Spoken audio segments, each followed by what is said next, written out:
Quando eu tinha 9 anos, fui para um acampamento de férias pela primeira vez. E minha mãe encheu minha mala de livros, o que me pareceu a coisa mais natural do mundo, porque em minha família, ler era nossa principal atividade em grupo. Isso pode soar antissocial para vocês, mas para nós era apenas um jeito diferente de ser sociável. Você tem o calor da sua família sentada bem a seu lado, mas você também é livre para perambular pela terra das aventuras em sua própria mente. E eu tinha essa ideia que o acampamento seria assim, só que melhor. Imaginava 10 meninas numa cabana, sentadas confortavelmente, de pijamas combinando, lendo livros. O acampamento foi como um festival do vinho, sem vinho. E no primeiro dia, nossa monitora reuniu todo mundo e nos ensinou um refrão que ela disse que iríamos repetir todos os dias até o fim do verão, para entrarmos no espírito de acampar.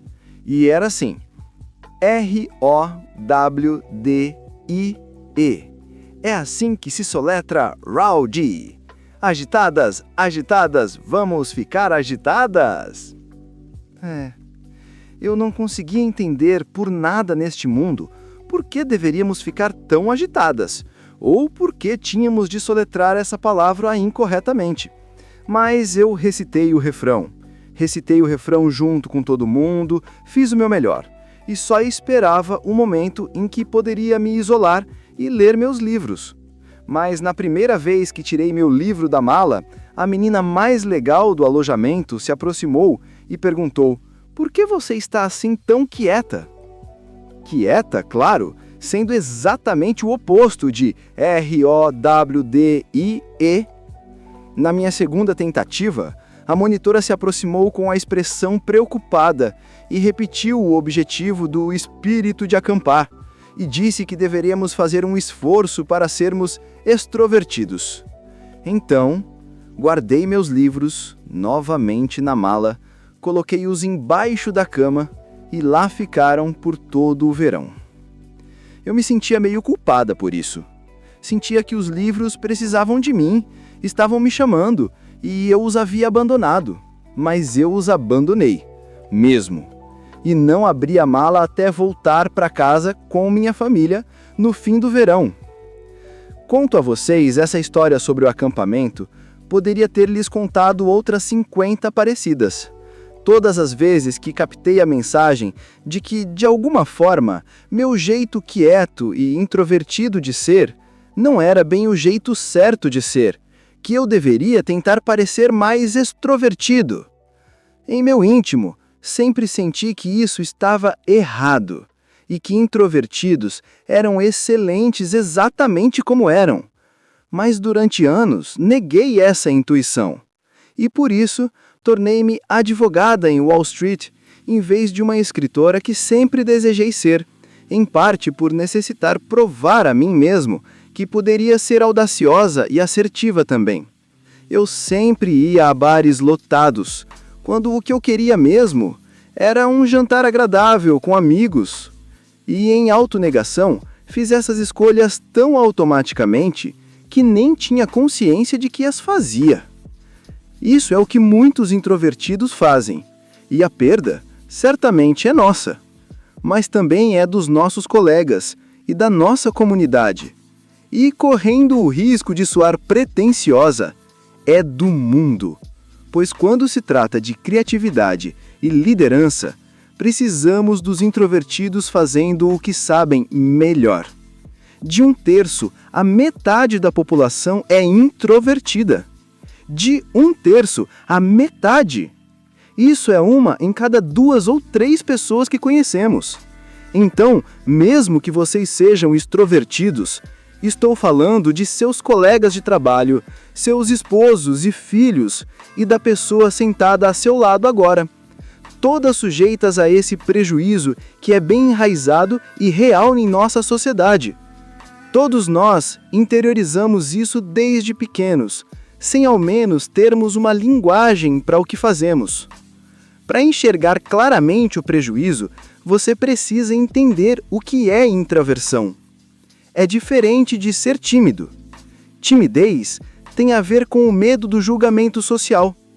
Introversão é mais sobre como alguém reage à estimulação, incluindo estimulação social.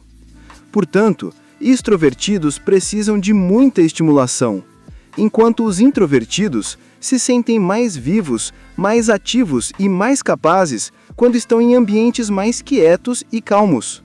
Nem sempre. Essas coisas não são absolutas, mas a maioria do tempo. Então, o segredo para maximizarmos nossos talentos é nos colocar na zona de estimulação que nos seja adequada. E isso resulta em um poder próprio e especial, porque as pessoas podiam sentir que esses líderes estavam no comando não porque gostavam de mandar nos outros, nem por gostarem de ser admirados. Eles estavam lá por não terem escolha, porque foram levados a fazer o que achavam certo. Penso que a esta altura é importante dizer que adoro os extrovertidos.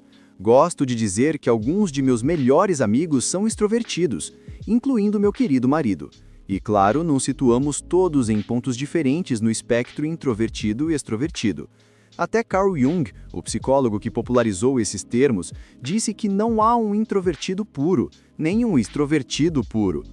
Ele disse que tal homem estaria num hospício se acaso existisse. Algumas pessoas caem bem no meio do espectro introvertido e extrovertido, e as chamamos de ambivertidas. Costumo pensar que elas têm o melhor dos dois mundos. Mas muitos de nós se reconhecem como um dos dois tipos. O que digo é que culturalmente precisamos de um melhor equilíbrio, precisamos de mais yin e yang entre esses dois tipos. Isso é especialmente importante quando nos referimos à criatividade e à produtividade, porque quando os psicólogos observam a vida da maioria das pessoas criativas, o que encontram são pessoas muito boas em trocar ideias e em desenvolver ideias, mas que também têm um traço forte de introversão. E isso é porque a solidão é muitas vezes um ingrediente crucial para a criatividade. Darwin fazia longos passeios sozinho no mato e declinava enfaticamente convites para jantares. Theodor Geisel, mais conhecido como Dr. Seuss, inventava muitas de suas fantásticas criações em um escritório isolado que tinha em um campanário atrás de sua casa em La Jolla, Califórnia. Ele até tinha receio de conhecer as crianças que liam seus livros, por temer que elas esperassem que ele fosse uma pessoa animada como Papai Noel e ficassem decepcionadas com sua personalidade reservada. Steve Wozniak inventou o primeiro computador Apple sozinho, sentado em seu cubículo na Hewlett Packard, onde trabalhava na época. Ele diz que jamais se tornaria um expert se não fosse tão introvertido para sair de casa quando estava crescendo. Claro que isso não significa que devemos parar de colaborar, e um bom exemplo é o fato de Steve Wozniak ter se associado a Steve Jobs para lançar o computador Apple. Mas significa sim que a solidão importa, e que para algumas pessoas é como o ar que respiram. E de fato, sabemos há séculos do poder transcendente da solidão. Só agora é que, estranhamente, começamos a esquecê-lo. Se vocês observarem as grandes religiões do mundo, encontrarão pensadores, Moisés, Jesus, Buda, Maomé, pensadores que vão por conta própria sozinhos na natureza, onde têm epifanias e revelações profundas, que depois trazem para o resto da comunidade. Então, nada de natureza, nada de revelações. Isso não é nenhuma surpresa se vocês observarem as ideias da psicologia contemporânea. Parece que não conseguimos estar num grupo de pessoas sem instintivamente as espelharmos, imitando suas opiniões. Mesmo sobre coisas aparentemente pessoais e íntimas, como quem nos atrai, começamos a imitar as crenças das pessoas à nossa volta, sem ao menos nos darmos conta do que estamos fazendo. E os grupos, como se sabe, seguem as opiniões da pessoa mais dominante e carismática presente, mesmo que não haja nenhuma correlação entre ser o melhor orador e ter as melhores ideias. Quer dizer, zero. Portanto, vocês podem estar seguindo a pessoa com as melhores ideias, mas também não podem estar. E querem realmente deixar isso ao acaso? É muito melhor todos seguirem seus próprios caminhos, gerando suas próprias ideias, livres das distorções das dinâmicas de grupo, e depois se reunirem como equipe, para falarem em um ambiente bem manejado. E começar daí.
E tudo isso é verdade. Então por que estamos entendendo tudo errado?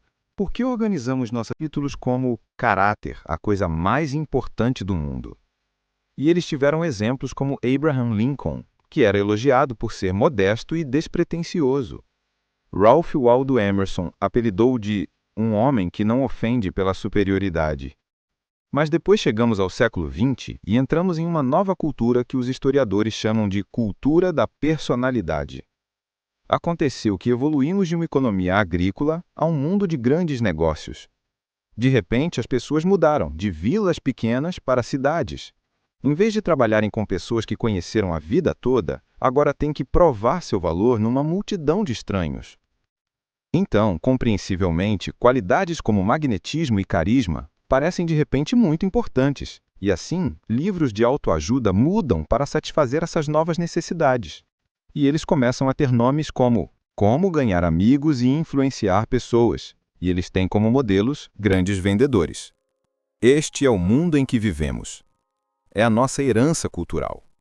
Nada disso quer dizer que as habilidades sociais não são importantes, e também não invoco a abolição do trabalho em equipe. As mesmas religiões que enviaram seus sábios para isolados cumes de montanha também nos ensinam sobre amor e confiança. E os problemas que enfrentamos hoje em áreas como ciência ou economia são tão amplos e complexos que precisamos de exércitos de pessoas se unindo para resolvê-los, trabalhando juntos. Quanto mais liberdade dermos aos introvertidos para que sejam eles mesmos, maior a probabilidade de eles surgirem com suas próprias e únicas soluções para esses problemas. Então gostaria de compartilhar com vocês o que está em minha mala hoje. Adivinham? Livros. Tenho uma mala cheia de livros. Aqui está Margaret Atwood, Olho de Gato. Aqui está um romance de Milan Kundera. E aqui está O Guia dos Perplexos, de Maimônides. Mas estes não são de fato meus livros. Trouxe-os comigo porque foram escritos pelos autores favoritos do meu avô.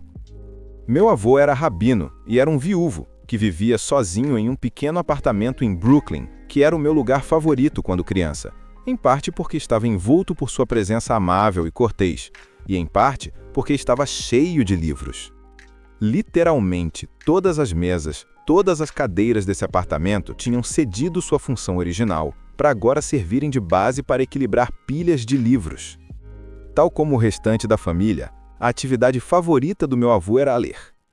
Mas ele também adorava sua congregação, e podíamos sentir esse amor em seus sermões, todas as semanas, durante 62 anos em que foi rabino. Ele pegava os frutos de cada leitura